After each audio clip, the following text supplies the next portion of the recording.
Okay, let's do a show.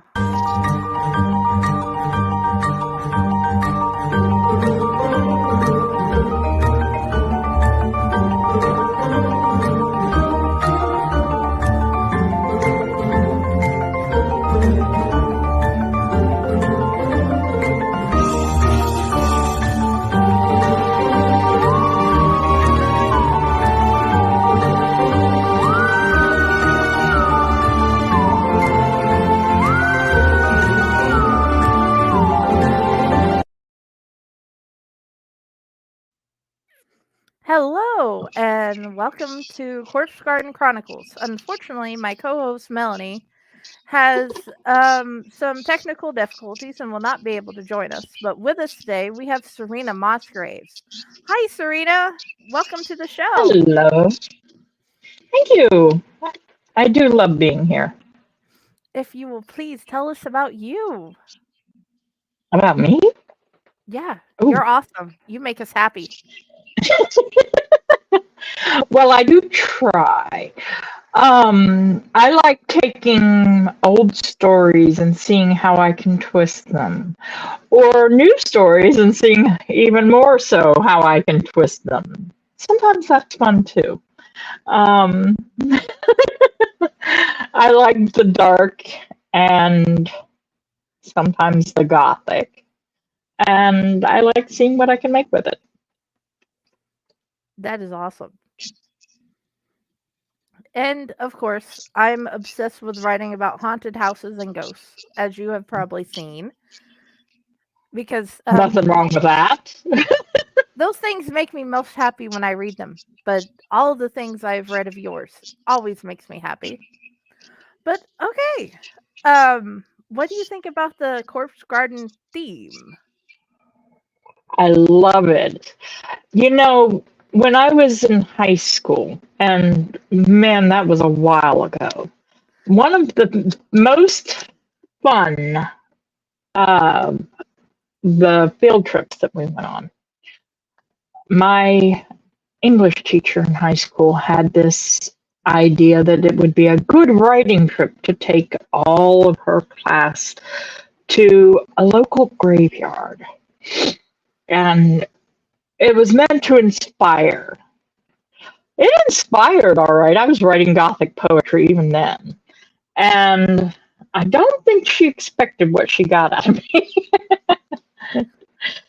That is awesome. Oh, yeah, it was a wonderful little graveyard, honestly.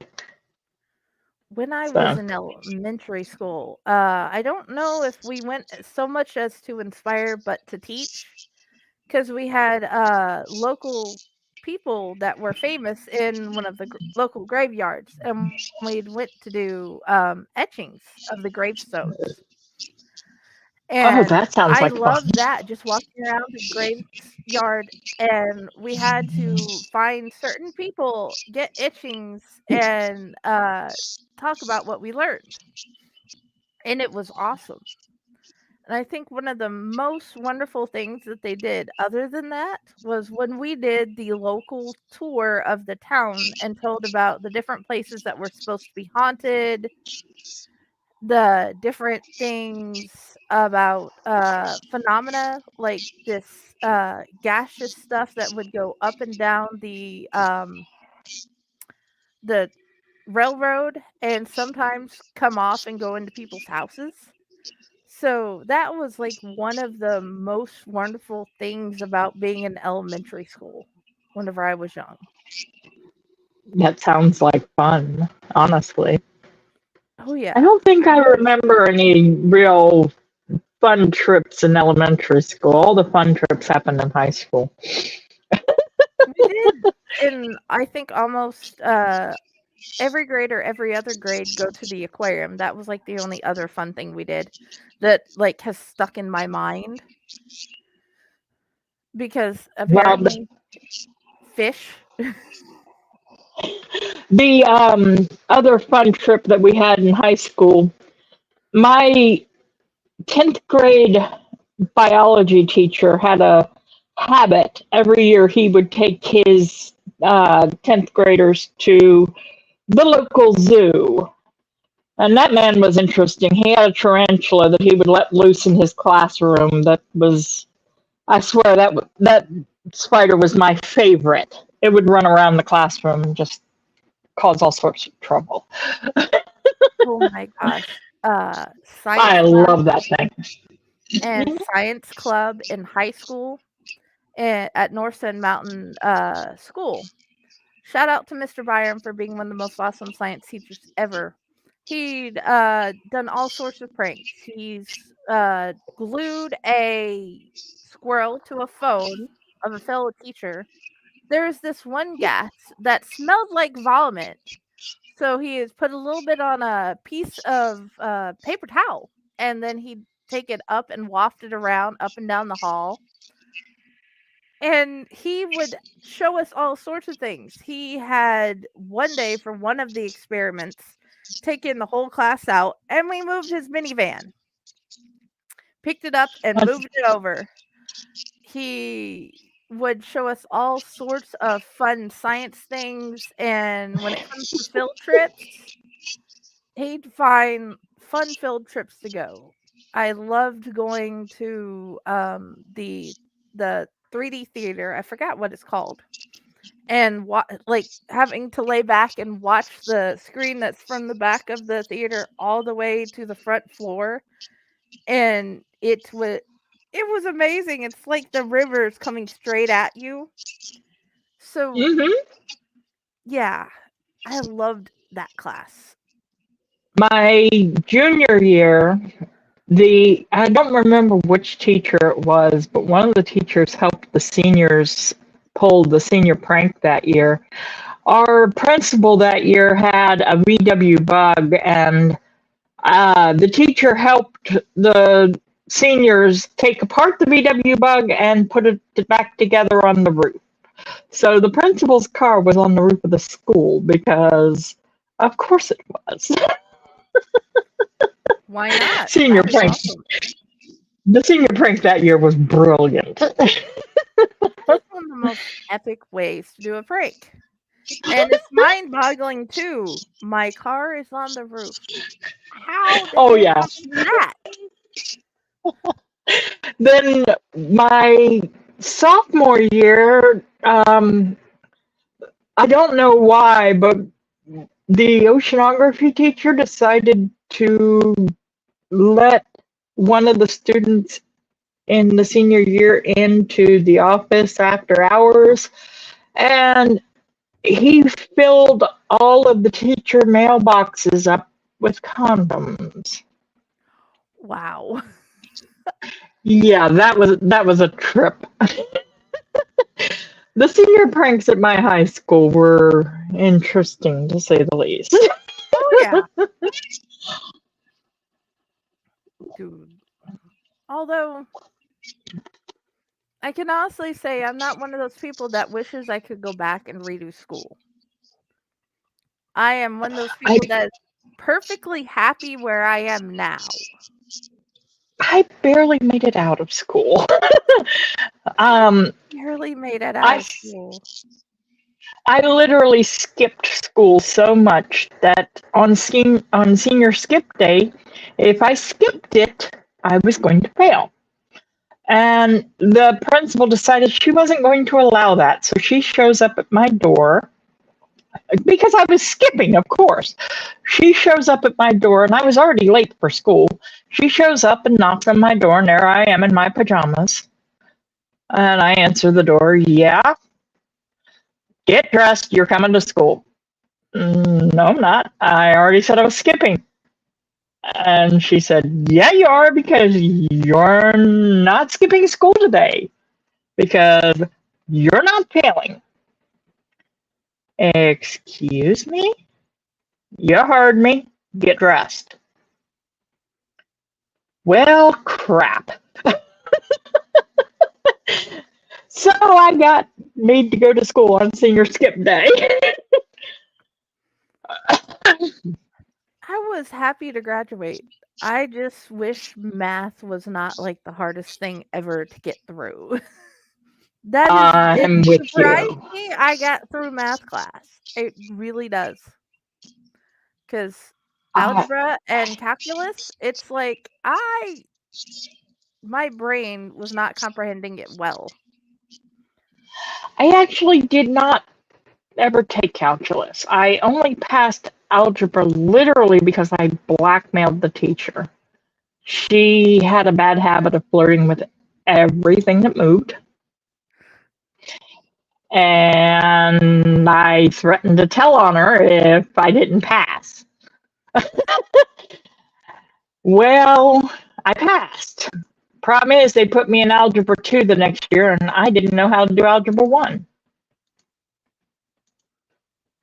That was bad.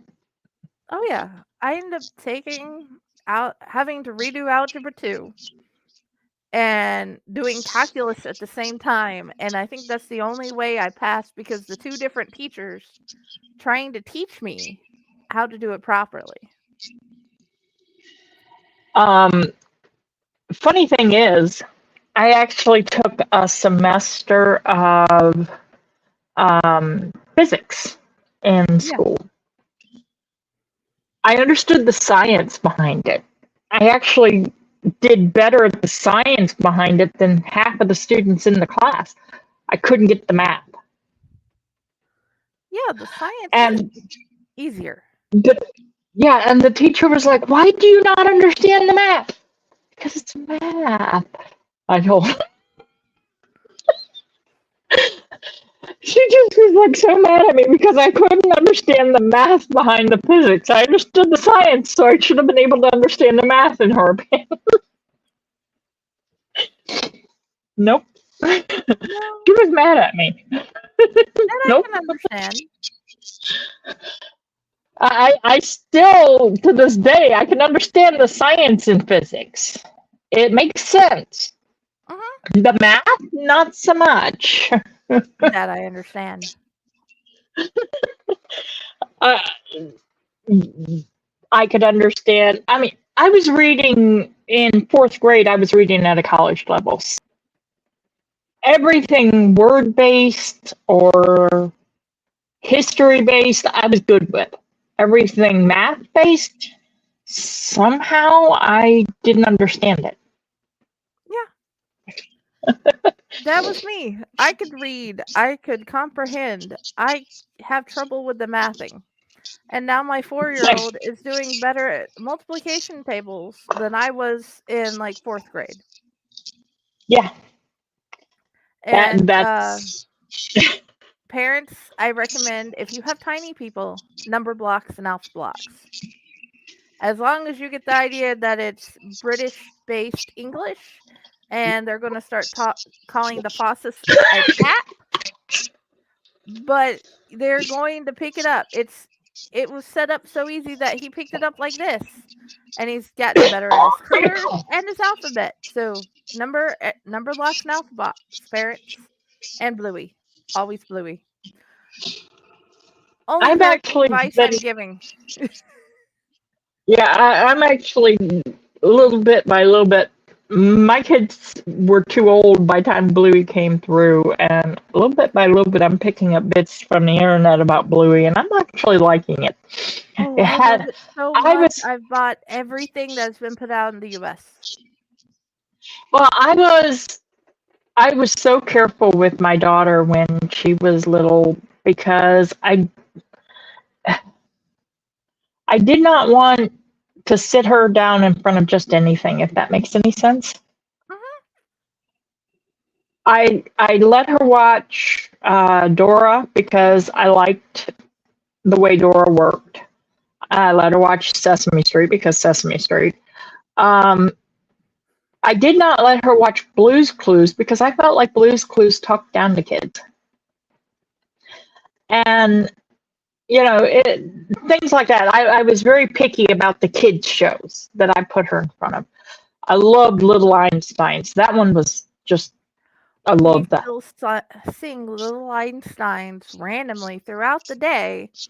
Just yes. because he will start and I'll just start singing with him. So yeah, we love Little Einsteins too. But there was, very, very particular about the shows that I let her watch. And I can't help thinking that I wish that Bluey had been around when she was little, because I think that would have been a favorite. Oh yeah. But yeah, no, there was, like I said, Blue's Clues, it felt like it talked down to the kids. Oh yeah. And Barney did the same thing. It talked down to the kids. And it's like, why would I want my kid to watch this? I got tired of Barney when I was younger, so I didn't want to do it as an adult.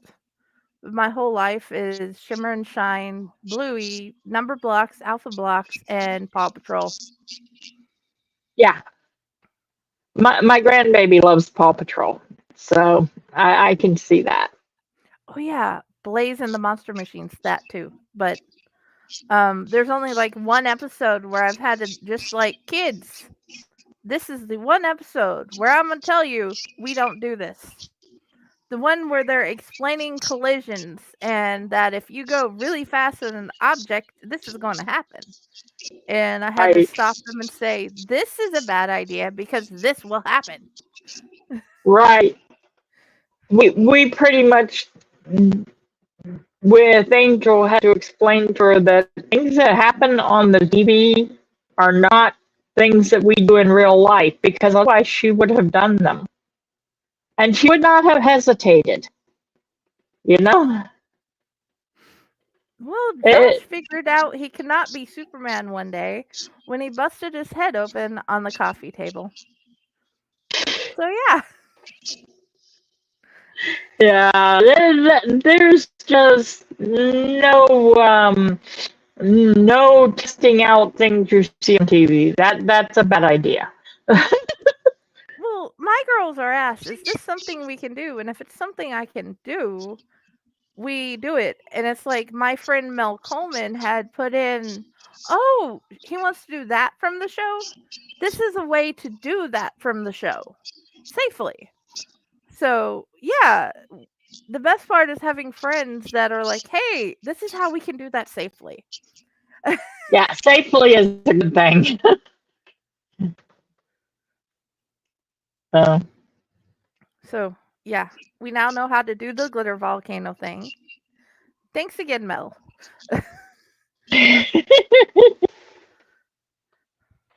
Yes, I have two yeah. awesome Mels. Like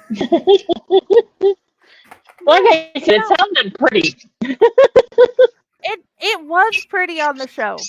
It was gorgeous and it was sparkly, but it's a show about genies, so therefore it was a literal glitter volcano. So, yeah.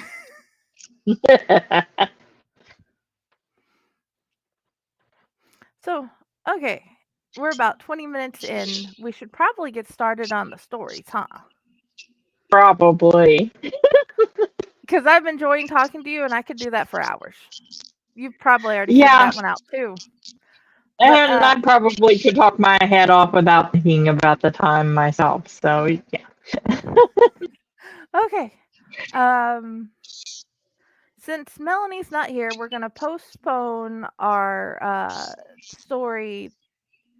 There's something different about her until she can come back on, but I'm going to continue doing with one of my favorite authors, um, Apoptisis. Apoptisis. Okay, I have trouble with that word, but it's a great story, and I love everything KT Seto writes. So let's begin. The humming sound the ship made seemed muted. I mean, let me start over. I apologize. The humming sound the ship made seemed muted after the cacophony of the battle. How long had it been? He couldn't remember. William stifled the urge to move or touch the controls, knowing his salvation lay only in inaction. If he fired the thrusters too soon, he might miss. It was hard. Every instinct he had screamed for him to run as far and as fast as possible. Every bone in his body hurt. Every muscle felt as if some mad and vicious thing had chewed on him and spit him out instead of swallowing. Bone deep pain, the kind that lingered and followed you into the darkness of sleep, was his only companion, shouting its presence in the silence blackness that grew larger and more encompassing as he drifted away. The pod could have held more than one person, three tops if they were small. There wasn't any other cargo. It held another it held enough rations for two humans for a month, enough air and water for longer if you stayed calm and immobile. He'd once heard of someone who survived in a pod like this for almost an Earth year. They'd been in suspended animation and their oxygen requirements had been minimal in that state. Hopefully, he wouldn't need to be here long. Hopefully, someone safe found the vessel before he ran out of options. It was comforting to know that he had options unlike those he'd left behind. Though they were few, the reality of having more to look forward to than just death soothed him. A balm for his shattered nerves. He'd been tested beyond the realm of his previous imaginings by the last few days. Yet he'd learned how strong he was, how deep the determination to survive ran through his veins. If he closed his eyes now, he would probably see the faces of those he'd left behind in the ship. Their faces and what he'd done, how he'd changed them, left his mark until nothing remained, nothing human, that is. William looked out the window at the rapidly retreating point of light that had been his home for more than 2 years. The light came from the incineration of the ship's interior fixtures sealed away from the vacuum of space by layers of metal and silicone composites that made up the hull, but to the unaware, it would be normal lighting of the freighter. A metal tomb that burned merrily in place because there hadn't been a breach from the outside. No destruction had come from within. His trajectory providing he caught the solar wind stream he aimed for would take him a long loop towards Mars and potentially safety. If he didn't catch it, he still might get drawn into the slight gravity well of one of Mars' many moons, which still offered him the chance for salvation. But it would take longer. Options, paths to take, all of them leading away from was into what might be built on the ashes of his former life, a life that ended in pain. The pain was nothing compared to the fear. It was fear that held him immobile more than anything else. Fear that he hadn't left anything behind. Fear that something had clung to him or the pod. That something remained. Something that even now lay in wait for him to let down his guard so it could get in and do to him what it had done to his crew. For the moment, all he could feel was fear, the same suffocating madness that had been his constant companion for the last 4 years. When he'd begun to see the creatures lurking behind their eyes, begun to fear the faint hissing in their throats when they spoke, watching them change, watching the metamorphosis had stolen most of his logic, stifled his ability to think, to reason, trapped. He'd been trapped in the ship with them as they shifted from human to something other, and back again before his eyes. That was the worst part of this, beyond the pain, beyond the terror. The knowing they had changed, that something had stolen who they were, now looked out of their eyes, speaking with the same voices but not, knowing everything they knew but warping it, using it to further some agenda he couldn't fathom because he wasn't one of them anymore. He wasn't like them. They were new, and he had been left behind, chosen to remain unchanged, unincluded in the newness of what they were. There hadn't been any choice really but to do what he'd done, none at all. The panel before him beeped and he struggled to lift his head to look at the readout. The pod wasn't automatic. He had to function. He had to actively work the controls in order to do anything at all, although it could be controlled remotely from the ship. He leaned forward slightly, his head spinning and vision graying out from the pane. Out of the corner of his eye, he saw his reflection in the window. Something about it felt wrong. The thought the thought sent adrenaline shooting through his veins. William turned his head, working to keep the breathing even, not to waste oxygen, ignoring the now steady beep of the panel. Closing his eyes, he stilled himself to look at his face. Someone else looked back at him.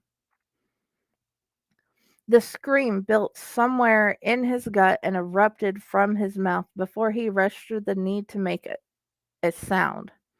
It took longer to realize the sound come from him. For a moment, the horror of what he saw overwhelmed his senses, and he struggled against the restraints on his chair, not remembering having, having fastened them, but knowing he'd had to have it done. After all, no one had helped him into the pod. No one had been alive to help him. He'd killed them, stabbed out their eyes to get at the thing hiding behind them.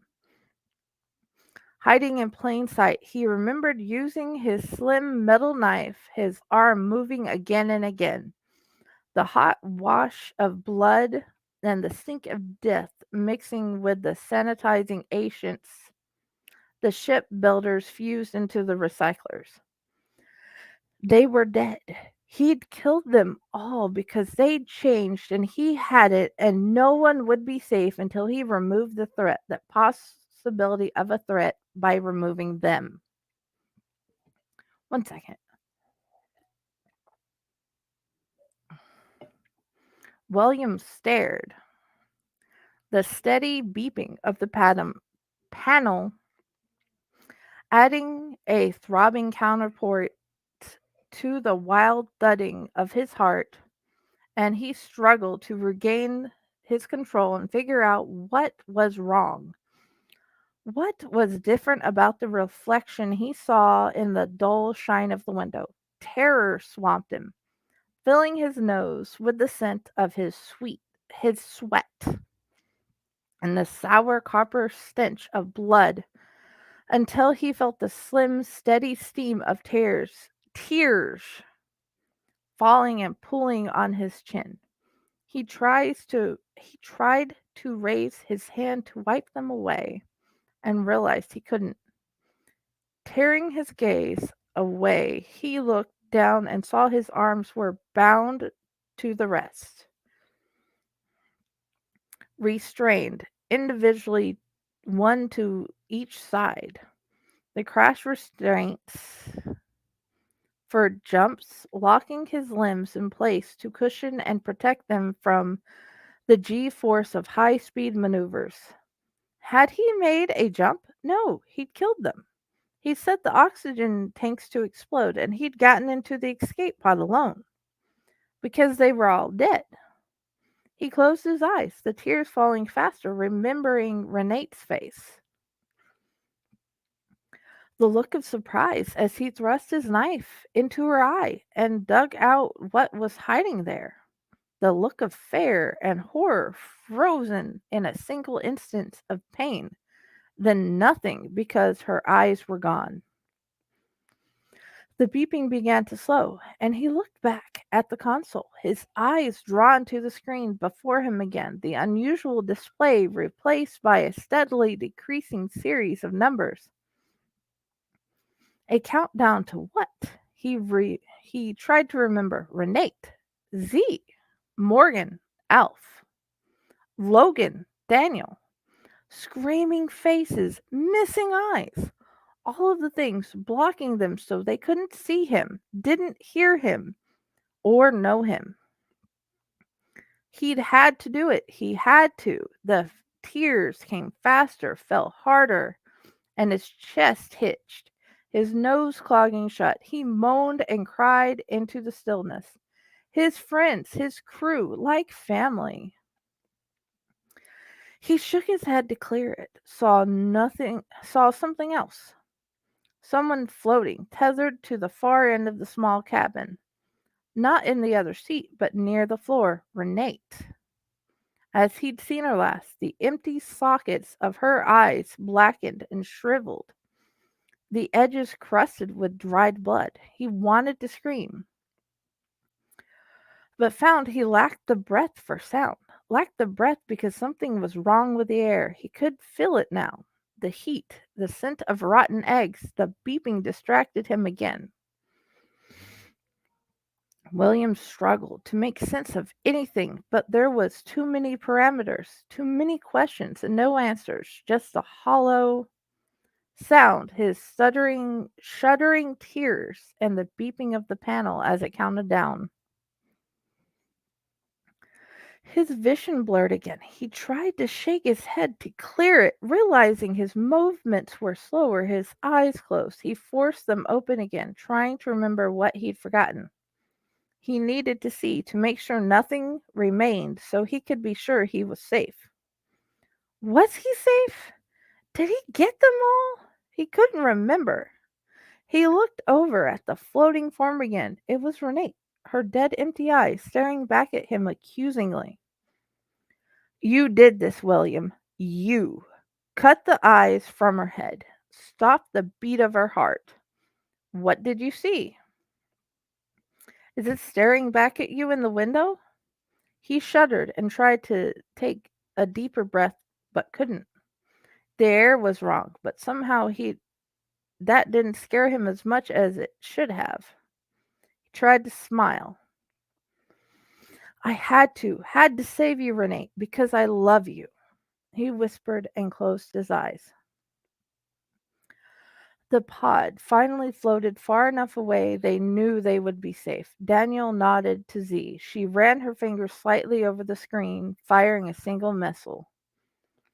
She stared after it in silence, like the other occupants of the room, the gravity of the moment too heavy for mere words.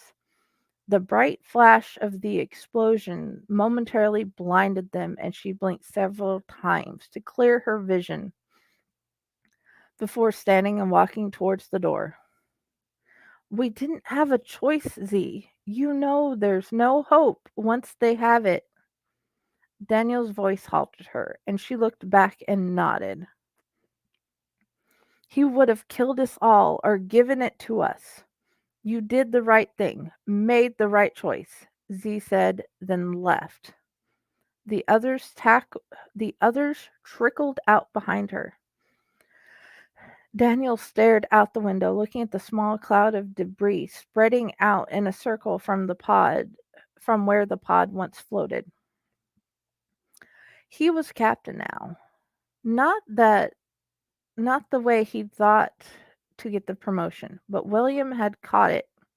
There was no cure.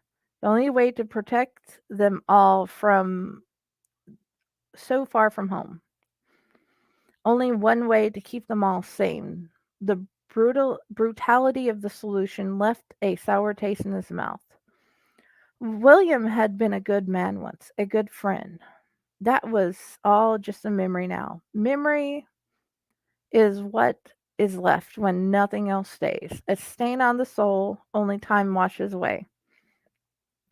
Pain and memory intertwined, drifting away until only a ghost of it remains. Daniel activated the screens for the windows and turned to walk back to the upper deck, shaking off a bit of his melancholy and the need to do his duty. It would be another week before they were all in the clear for sure. No one else had contracted the virus. For now, he would do what he needed to do. He owed it to the rest of them to make do today. Answers would have to wait. He caught his reflection in the shining surface of the metal doors leading to the bridge. Was there something on his face? That was an interesting story. Hold on a second. There it is. What did you think of that the first time you read it? I loved it. Katie's always been a wonderful writer. She definitely has a ability to catch a hold of the story and lead you where you need to go. And a very good habit for description. Oh, yeah. So many things came to mind. Event Horizon, Alien, any virus at all that could mess with the brain. I have yet to find anything of hers that I have hated. I'm with you on that, honestly. So, you wrote this next one. I did. And it is beautiful and fun and fits the month well. Please. I titled it Apocalyptic Fruits. The world went to hell, and the human race damn near went with it. It's been about a year since the latest incident. A year of nothing even resembling normalcy. Death follows me across a broken and hollowed out land. We pause here. I just start at the beginning, with introductions. I can give you the bull about being a pale rider. It really is too cliche, even if it feels true. I am the one who ended the world. My arrogance for is why the majority of the humans hide now. I was so sure of what I was doing. I thought being God was worth it. Now, I'm not so sure. My name, if it really matters, was Tracy Campbell. I was a scientist in one of the various labs for the CDC. Our job was to find out the cause of disease, to prevent the so-called superflu from being created. Or at least that is what the world was told. We mostly tried to stop the disease coming in the air from the tear between the worlds. I decided to take it one step further. Sounds silly. I was researching the idea that disease was only effective on humans. Other races had been spotted, vaguely. I thought if I could bring one of them through, just a little bit, I could get some blood and find the cure to the incurable. The original incident was before my time. The nuclear bombs dropped across the world during the World Wars had torn what was believed to be several holes into other realms, just none as wide and as open as the one I did. Other realms could be seen through the rifts, and it brought a greater amount of disease whenever the opening was spotted. They moved, you see, appearing stronger in some places than others. The determination was made that the air quality on the other side was hazardous. That was really the only thing about the other side that we could determine.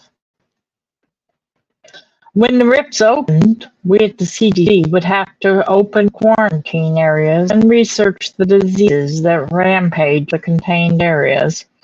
So I often got to see the thin veil of smoke that kept our world from bleeding into darkness on the other side. I watched as large demonic shape passed by what seemed like a smoke-filled doorway into insanity. Nothing ever came through the smoke until I broke the veil. The heat also spiked where the breaks opened. After a time, we started to call the rifts portals to hell. I let my ambitions make my choices. The government was looking for ways to fix the atmosphere, even if it was a political mess. There were projects that had been testing to see if there were projects that had been testing to see if since nuclear fission had caused the rifts, could nuclear fusion close them. There was also testing on laser and cold weapons in hopes that one of them making the rifts shrink in size. Not one of them was having the desired result. Back then, I was a ravenous reader, though since the latest incident, reading is nearly impossible. Books are so much antiquities of a bygone era. I used to read anything of interest. I would spend my spare time when I was not working, nearly devouring and all things I could find. The openings were something that had held my attentions from early on. As part of why I pursued a career in the CDC, I wanted to be close to them. The only ones allowed near the rift were the scientists, so I convinced everyone that I was a scientist. I was a child, looking for someone to tell me I had done a good job. Though I did the schooling and such to hold the title, I sped through the school with the speed of a fool. There were several sorts of creatures who came through when the breaks fully opened. There were the large demons and the small methods. There were also other sorts.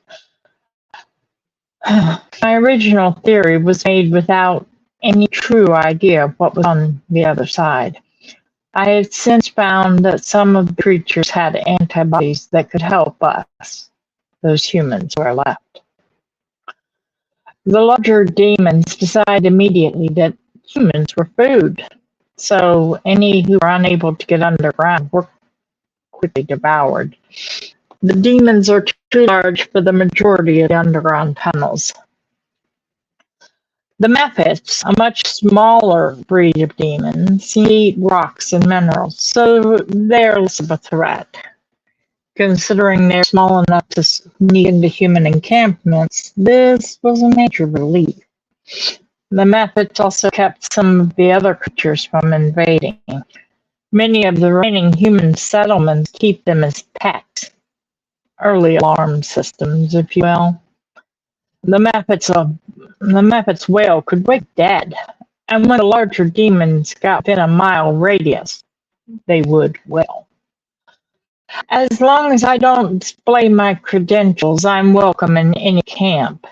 My actions are not known, and that is likely why I still live. The CDC is still held to blame, though. I may not be known, but the fact that was one of us is known. So many of my coworkers' lives survive. Science is often an evil witchcraft in the society that exists now. The worst threat to mankind didn't come through the rift. The worst threat is always, as it has been, ourselves. It has taken me most of the apocalypse to figure that out. There are now gangs that travel overland. If you escape the demons, which are visible for miles, you still have to avoid gangs. They take whatever they want, and either rape or kill any that they catch. Most are human, but there is the occasional other involved. One of the patrols that the former New York City has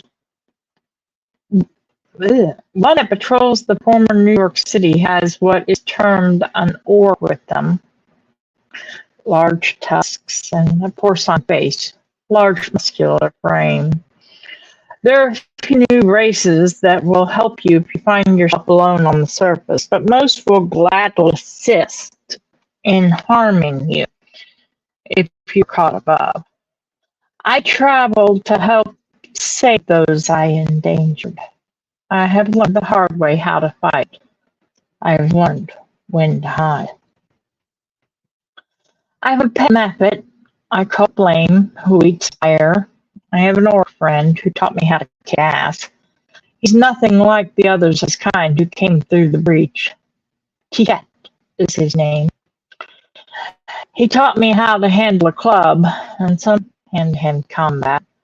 He is soft-spoken and often thinks before he speaks.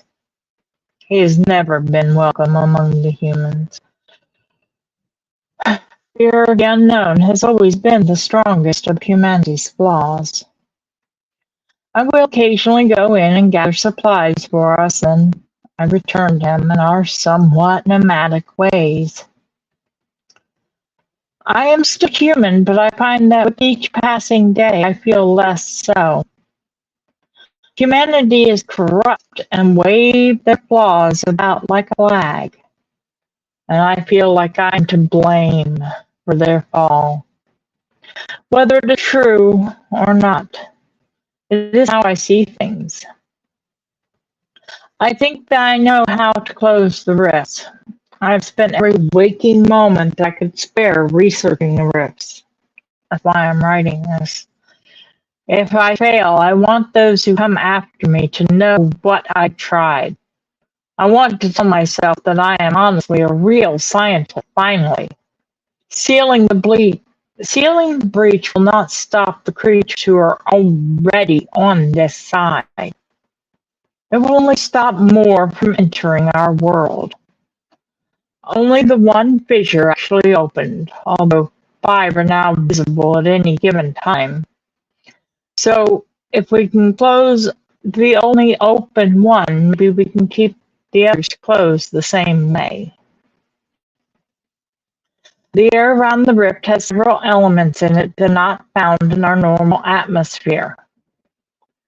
I've done a chemical cocktail up. List of ingredients will be attached separately.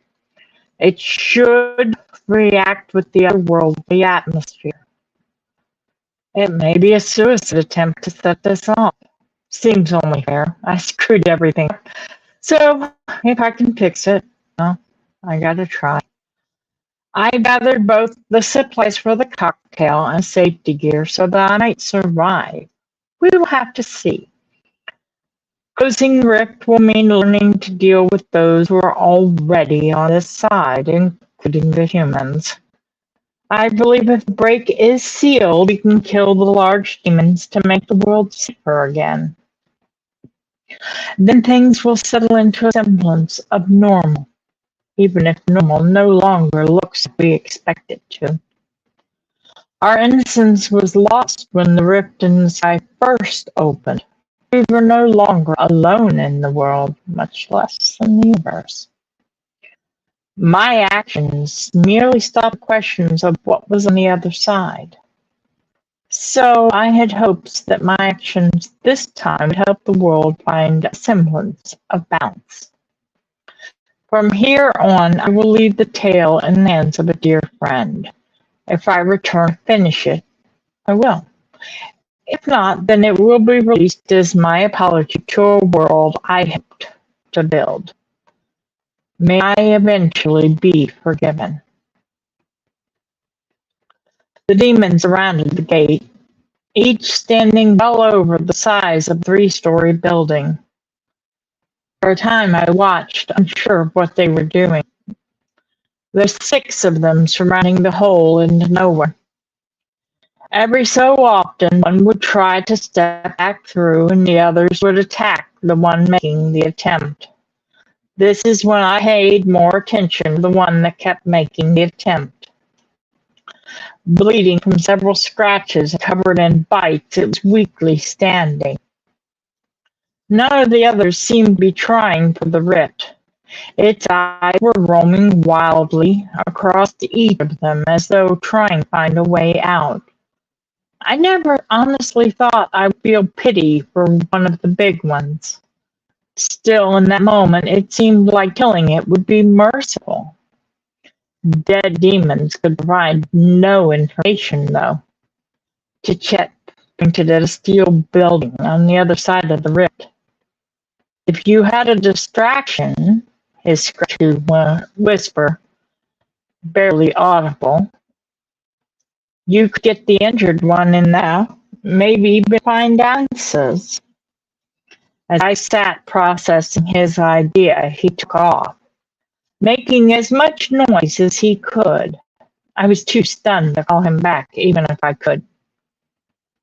Instead, I quickly gathered what wits remained, and after a small prayer from my friend, set to getting that damn demon into the metal building. It seemed to understand my presence quicker than I did. Unsure if it could speak or understand speech, I motioned for it to follow me and headed to what was originally an airport hangar. It followed with no hesitation. I hesitated to close the door behind us for fear it would keep Chichet out. Still, it would keep the other demons from finding us, and that was why he did this. I realized that there was more to rescuing the demon than just knowledge. Sometimes you had to do what was right, even if it was against you in the long run. The stench wafting from the creature was nauseating. Strong copper and sulfur mixing to overwhelm all of my senses. I decided that I needed to find my friend and escape the suddenly closing walls of this building. I tried to find an exit that would allow me to escape without leaving the creature exposed, and heard a soft knocking sound at the building's back door. Nervous, I went and checked outside. To my absolute relief, Chichet was standing there. Quickly, I pulled him in and considered reading him the riot act. No sooner than I closed the door, we felt the rumbles of the demons return. Quiet was needed for the moment. I could save giving him a piece of my anger until it was safe, whether I wanted to or not. Demons are thankfully not known for being the most patient of souls. We were only waiting maybe 5 minutes, if that, before we heard them stomping off. Chichet waited for a few minutes more, just in case. Demons have been seen to have exceptional hearing, although very little intelligence to go with that hearing. Once we were sure they were gone, he raised his hand and motioned that we still had one to deal with. Though I knew he was right, it bothered me. His recklessness, though typical of his species, upset me. A human failing, for sure. Orcs are strong-willed and reckless. Often they are also physically stronger than most humans. Most do not have a concept of fear. Chichet is rare of his kind. He has a strong sense of honor and compassion. I watched as he was starting to minister to the wounded demon, and suddenly I couldn't breathe. The sound of my own heart was deafening me. I couldn't look away, though I desperately wanted to be anywhere else at that moment. Since the schism opened, racism took on a new meaning. There were dozens of new races all fighting to survive. Choosing to dislike someone for the color of their skin was even more idiotic now that humans were an endangered species. Almost all of the other races chose to keep to themselves. Elves are tall, slender creatures that look down their noses at everyone else. Gnomes are quick-witted small people who seem to be able to handle tools like an extension of themselves. Orcs were one of the few that didn't seem to care. For me, though, it wasn't about humans and orcs. This was my best friend, my only friend, and I damn near lost him because he's reckless. It took me a moment to cause the noise in my heart. When I did, I was amazed at what I was hearing. Chichet and the demon were conversing. I didn't even know the demons could talk. I listened silently as the horrific story unfolded.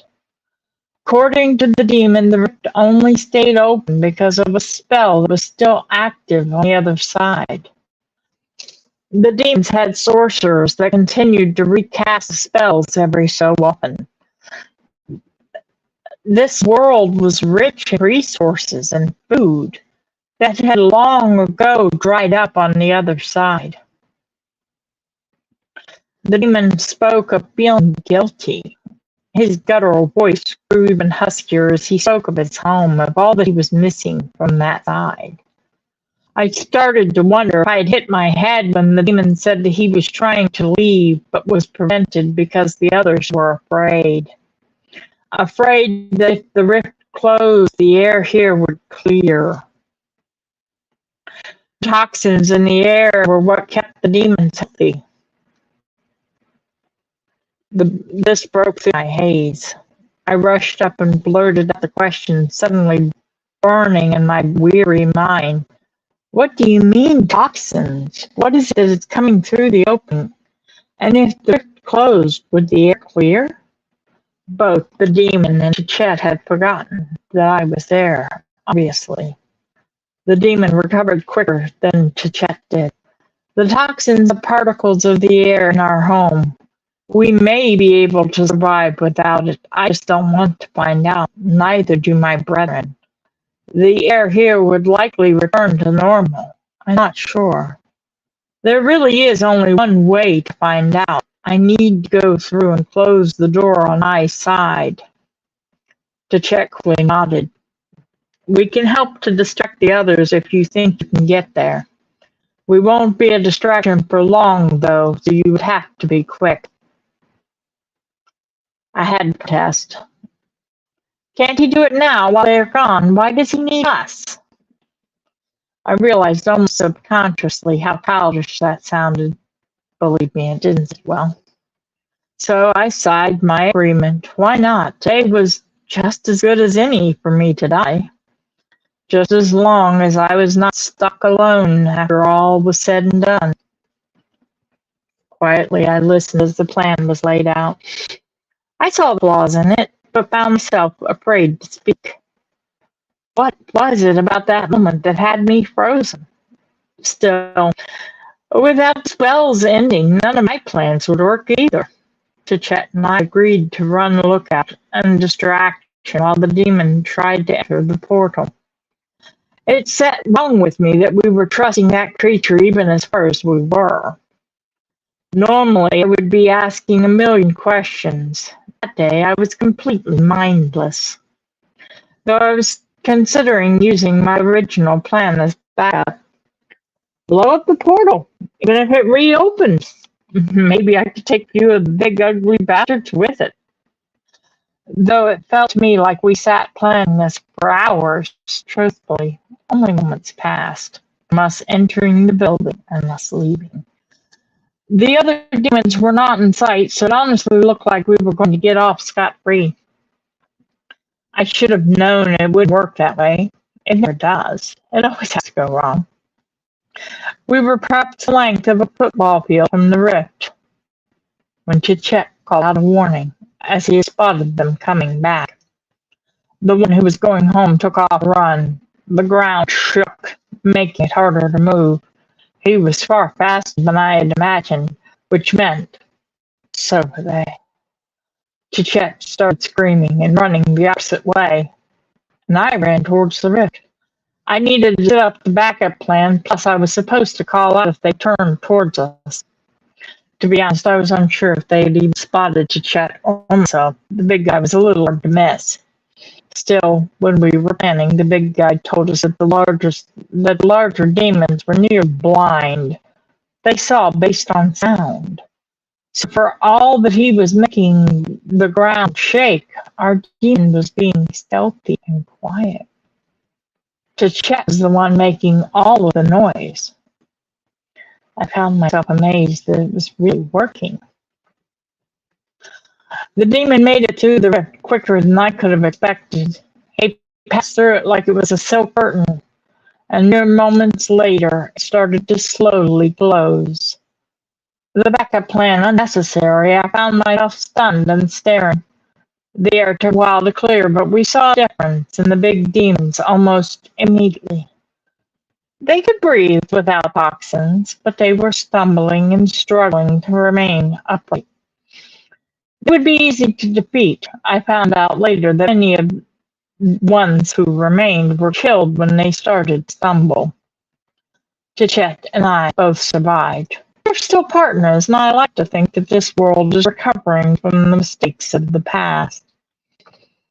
I watch to be sure the breach is left closed, and I'm prepared if I ever need to try and close it again. The end.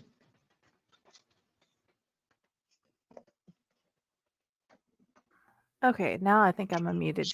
That is fun. That is scary. The thing is, I grew up living near a nuclear plant. I don't know if you've ever heard of Saudi Daisy, but in Saudi Daisy, there's a nuclear plant, and I had nightmares about that because of the Terminator movie. You know that scene at the beginning where she watches everybody blow off in dust in the wind? Thing is, Yeah. I was in my backyard and my grandmother, mom, and sister would do that. So I can picture nuclear anything doing just about anything thanks to my nightmares. And then all of the creatures that came through, the dwarfs sound most fun. I want to learn from dwarfs. They all seem fun to me, honestly. Oh, they all seem fun. It's just I want to get better at what I'm doing here. And you're helping you and Patty and all the other authors are helping me with all of that, but also getting better at fixing things. That sounds great.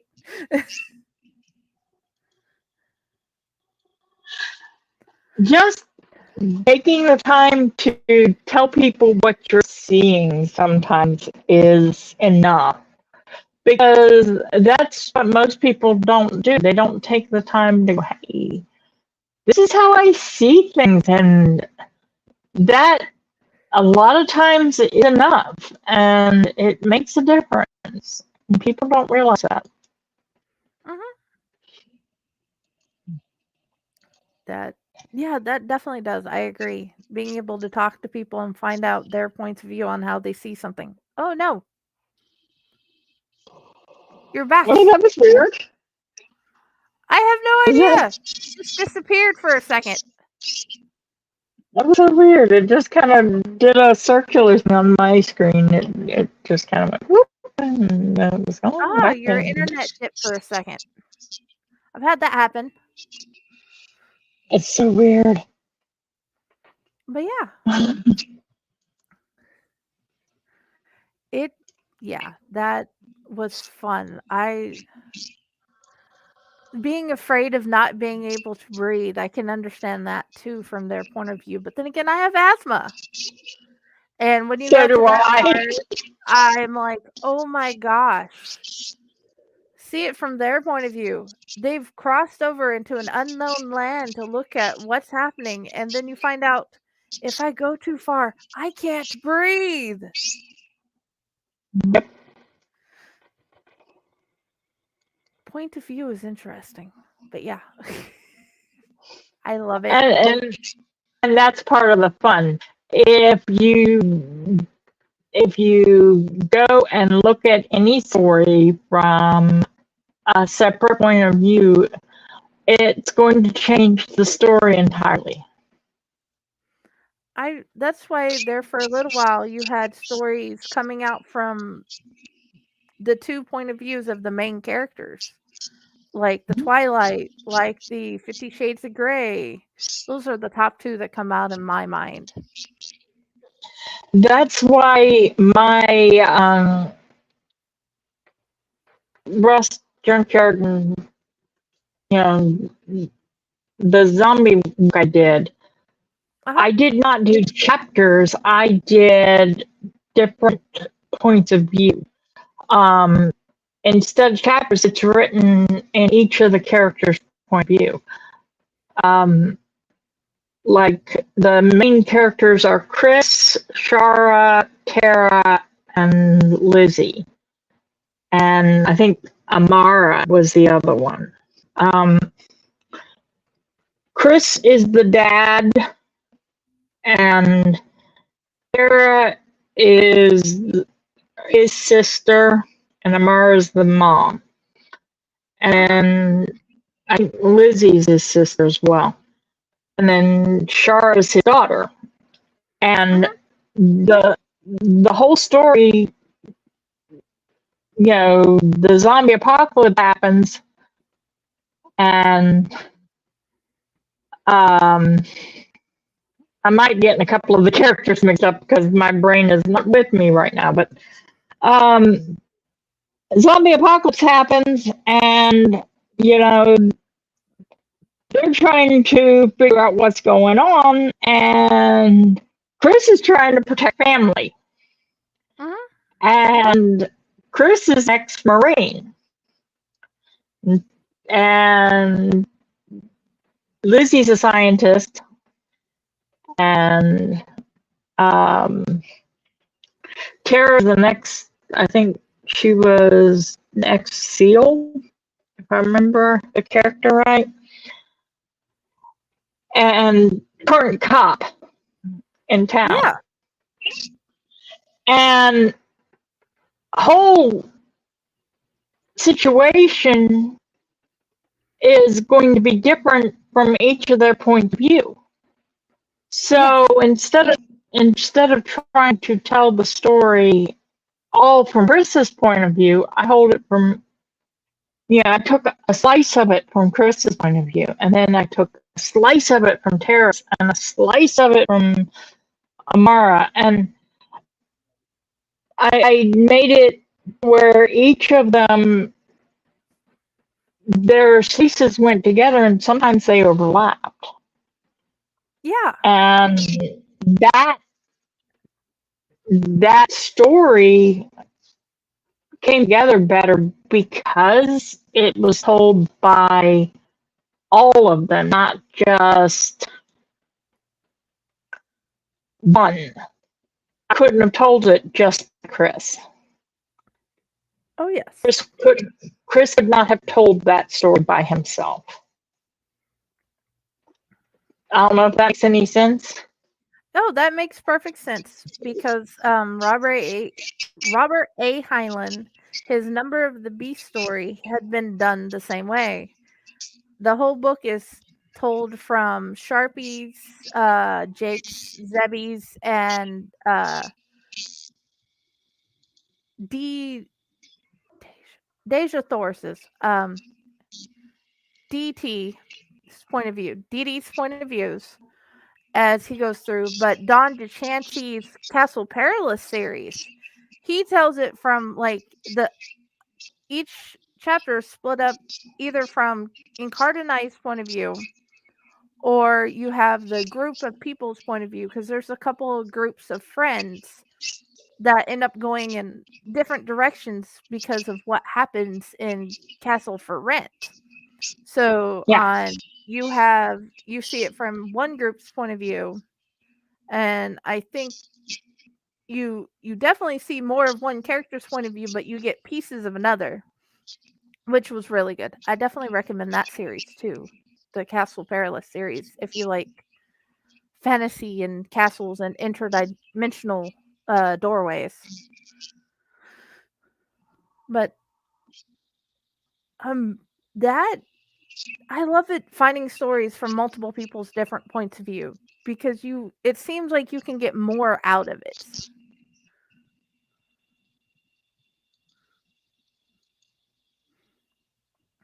What is your favorite horror story? Oh, no, that's a hard one because it depends on the writer. Do you have a few that pop up in mind? Yes. Like, if you were to ask me what my favorite by Raz is, I am a big fan of his story that is in the Fae Playground book, the Fairy Playground, The Boy in the That Closet. oh, yeah. Love that one. Um, but like, if you were to say one, my favorite from like Stephen King, Salem's Lot. That one scared the hell out of me. Oh, And we love Salem's that Lot. one, I love it.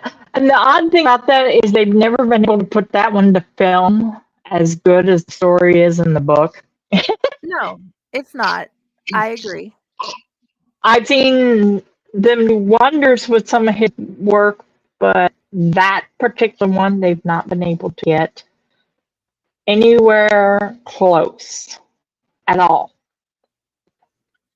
Um, Josh's Horcrux is Salem's Lot. He had been in a car accident and bled all over his mom's copy. So she just gave it to him, and it's on a shelf in the living room, and we just call it his Horcrux. that's actually pretty cool. I would say that is an awesome Horcrux to have. I mean, seriously. Yours Um, is probably The Death of Neverland, because I love fairy tales and I love what you did with that story. That is not what I I ever expected to have come out of that story, but I loved every single minute of it. I enjoyed writing that one actually. But an oddity as far as stories go, one that I did not expect to be as a favorite is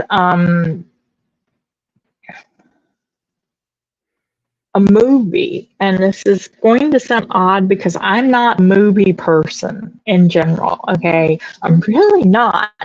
And the reason is because, and I've been told I'm desensitized. I might be. It's not a horror movie, it's a ghost story. Okay.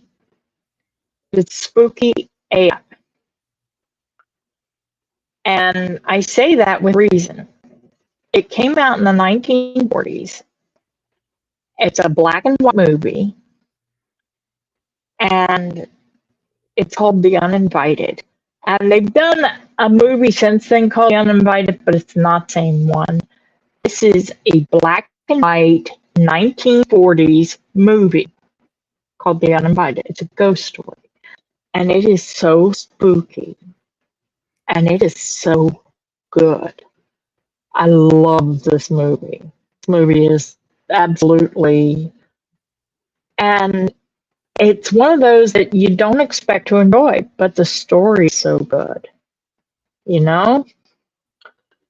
My grandmother was absolutely a good storyteller, and Mhm. this was one of her favorite movies. And she would she would sit there and have me listening to old radio programs and such as that. Mhm. And this was one of those that you had to really use your imagination. It didn't have a whole lot of special effects, but it had the story elements in it, Mhm. and I loved it. And it's odd, but that's the type of thing that I enjoy. I enjoy the things that you have to use your mind to pick up on. It's not, well, everything's done for you because those they run the story with it. Mhm. And I don't know if that makes any sense. Oh yeah. And the thing is, I totally agree. And I found out that after school that Josh and I were of the same mind. I don't know if you've ever read the book The Giver. But at the Can't. end, both of us had the same project in 2 different schools. Tell what you think happened at the end. And of course, both of us had the morbid thoughts about what happened. They went off in the wilderness with nothing, and they Right. were young. What happens when you go off in the wilderness with nothing? Yeah. If you're not trained ahead of time on how to survive, mm-mm. So I love stories that make you stop and think. I love stories that are different from the normal. I do too. I find that if a story is going to make me stop and think, then I'm more likely to actually um,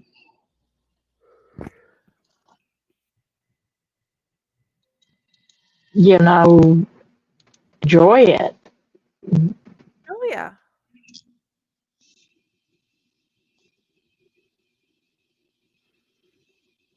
Okay. We are going on over an hour. How about we end here and come back next time? On next episode, we have special guest star Raz T. Slasher, and he's going to read us a story. And awesome. Thank you, Serena, for being here. Please tell us where to find you, and also you can look in wherever we hide the descriptions above and below. Um, well, I'm most everywhere at uh, Serenity Fall. Like if you go to Twitter or Facebook or whatever, Serenity Fall, that's me. Um, and I'm pretty sure that the Fae Corps has a reading list for me. Oh, I think it's Serena Mossgraves. I don't know for sure.